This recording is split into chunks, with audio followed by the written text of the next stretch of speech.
The best home made tastiest ever Cerelac అనమాట. మఖానా ఉంటాయి కదా, మఖానా తీసుకొని వాటిని స్లో ఫ్లేమ్లో ఓపిక్గా మెల్లగా రోస్ట్ చేసుకోండి.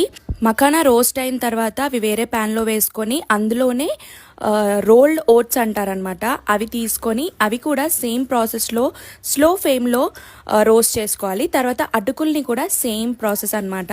ఇవన్నీ ఎందుకు రోస్ట్ చేస్తున్నాము అని అంటే మనకి బాగా నిలవ ఉంటుంది మాయిశ్చర్ లేకుండా. మీరు ఒకవేళ క్వాంటిటీ గురించి ఆలోచిస్తుంటే క్వాంటిటీ ఏం లేదు, మీకు నచ్చినంత క్వాంటిటీ ఏవైనా వేసుకోండి. సో ఇక్కడ నేనైతే అన్ని ఈక్వల్ క్వాంటిటీలో వేసుకున్నాను అనమాట. తర్వాత రోస్ట్ చేసుకున్నవన్నీ మంచిగా మిక్సీ పట్టుకోవాలి.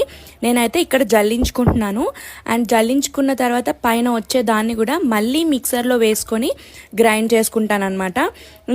ఇంకోసారి ప్రాసెస్ చేయను, ఎందుకంటే ఒక్కసారి సరిపోతుంది. మీకు నచ్చితే గ్రైండ్ చేసేటప్పుడే ఒక 2-3 ఇలాచీ కూడా వేసుకోండి, స్మెల్ చాలా బాగా వస్తుంది అండ్ టేస్ట్ కూడా చాలా బాగుంటుంది. ఇది ఒక ఎయిర్ టైట్ కంటైనర్లో వేసుకొని మంచిగా స్టోర్ చేసుకోండి గాలాడకుండా. ఇప్పుడు ఈ పౌడర్ని జస్ట్ హాట్ వాటర్లో కలిపేసి ఒక 2 మినిట్స్ మూత పెట్టేసి బేబీకి ఇచ్చేయడమే. దీన్ని నేను చాలా రకాలుగా ఇస్తాను. ఫ్రూట్స్ ఉడకబెట్టేసి ప్యూరీలా చేసి అందులో వేసిస్తాను, ఇంకా వెజిటేబుల్ ప్యూరీస్లో కూడా వేస్తాను. ఇలా చాలా రకాలుగా వేసుకోవచ్చు. మీకు నచ్చిన వెజిటేబుల్ అండ్ ఫ్రూట్స్, బేబీకి సేఫ్ అయిన ఫ్రూట్స్ బాగా బాయిల్ చేసుకొని ప్యూరీలో కలిపేసి ఇచ్చేయచ్చు అనమాట. ఇక్కడ నేను యాపిల్ బాయిల్ చేసి దాంట్లోనే పౌడర్ వేసేసి బీట్ చేసి ఇచ్చేస్తానమాట. మంచిగా విస్కర్తో విస్క్ చేసేసి ఇచ్చేస్తాను.